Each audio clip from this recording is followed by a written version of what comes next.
LLB প্রথম পর্বের প্রথম পত্র, আইন বিজ্ঞান বা জুরিসপ্রুডেন্স পরিচিতি ও প্রশ্নের মানবণ্টন নিয়ে আলোচনায় আপনাদের স্বাগত জানাই।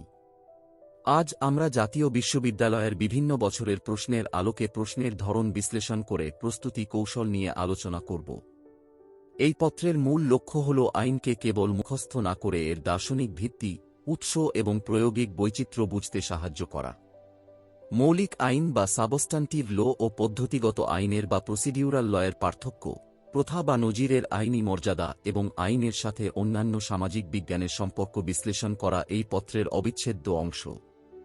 শুধু তাই নয়, মালিকানা, দখল এবং আইনি সত্তার মতো জটিল ধারণাগুলোর তাত্ত্বিক ব্যাখ্যা প্রদানের মাধ্যমে শিক্ষার্থীকে আইনের যান্ত্রিক পাঠের ঊর্ধ্বে উঠে একজন দক্ষ আইনি বিশ্লেষক ও ব্যাখ্যাকারী হিসেবে গড়ে তোলাই এই কোর্সের মূল উদ্দেশ্য।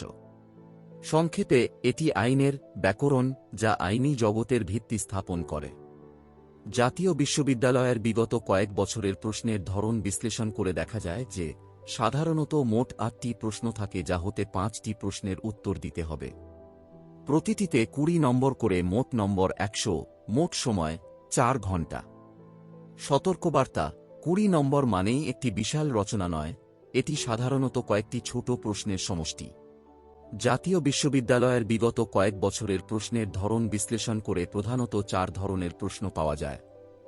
একটি ধরন হল সংজ্ঞা ও ব্যাখ্যা। এই ধরনের প্রশ্নগুলো মূলত মৌলিক ধারণা বা থিওরি জানতে চায়। এ জাতীয় প্রশ্নের উদাহরণ হল: আইনতত্ত্ব কাকে বলে? আইনতত্ত্বের পরিধি আলোচনা করো। প্রথা কি? একটি প্রথা কখন আইন হিসেবে গণ্য হওয়ার যোগ্যতা লাভ করে?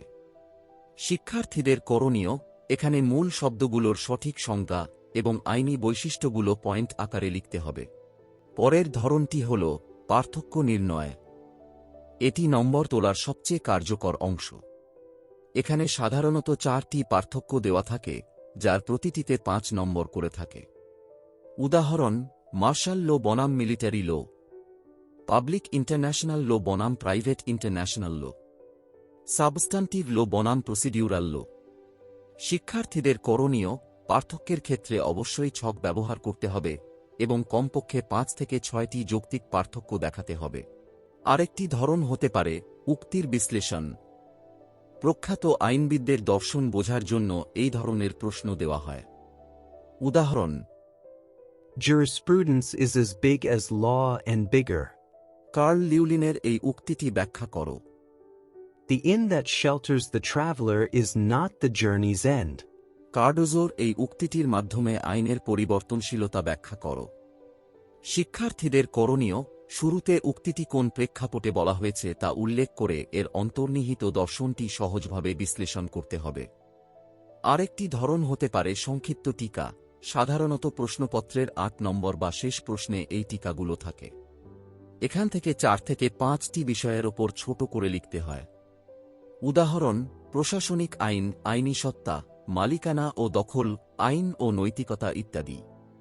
শিক্ষার্থীদের করণীয়: টিকাগুলো খুব বড় না করে মূল কথাগুলো প্যারাগ্রাফ আকারে উপস্থাপন করতে হবে। পরীক্ষার্থীদের জন্য বিশেষ পরামর্শ: সময় সচেতনতা। ৪ ঘণ্টা সময় অনেক মনে হলেও ৫টি বড় প্রশ্ন বিশ্লেষণ করে লিখতে গেলে সময় দ্রুত ফুরিয়ে যায়। প্রতি প্রশ্নের জন্য ৪৫ থেকে ৫০ মিনিটের বেশি ব্যয় করা ঠিক নয়। যৌক্তিক উপস্থাপনা।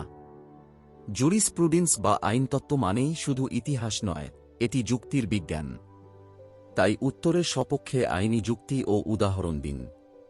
প্রশ্ন নির্বাচনে সতর্কতা। যে প্রশ্নে নম্বর বিভাজন যেমন ৫+৫+১০ বা ৪+৪+৪+৪+৪ বেশি, সেই প্রশ্নগুলো উত্তর করলে ২০ এর মধ্যে ১৬ থেকে ১৭ পাওয়া সহজ হয়। উপসংহার: এই কোর্সটি মূলত শিক্ষার্থীকে আইনের কারিগর থেকে একজন দক্ষ আইনি বিশ্লেষকে পরিণত করে। প্রশ্নের ধরন বুঝে প্রস্তুতি নিলে এটি এলএলবি কোর্সের সবচেয়ে নম্বর সমৃদ্ধ কোর্স হতে পারে। আইনতত্ত্বের পরীক্ষায় পাশ করা সহজ, কিন্তু ভালো নম্বর পাওয়া কঠিন যদি না আপনি প্রশ্নের ধরন বোঝেন। প্রশ্নপত্র হাতে পাওয়ার পর প্রথম ৫ মিনিট স্থির হয়ে দেখুন। পার্থক্য ও ছোট প্রশ্ন থাকা প্রশ্নসমূহের উত্তর আগে দিন। তারপর অন্যগুলো দিয়ে শেষ করুন। আমাদের এই চ্যানেলে সকল গুরুত্বপূর্ণ প্রশ্নের ফ্রি নোট ও ভিডিও পাওয়া যাবে। প্রতিদিন 10 মিনিট করে আমাদের চ্যানেলের সাথে থাকুন। আপনার এলএলবি কোর্স অনেক সহজ হয়ে যাবে। আমাদের সাথে থাকার জন্য আপনাকে ধন্যবাদ।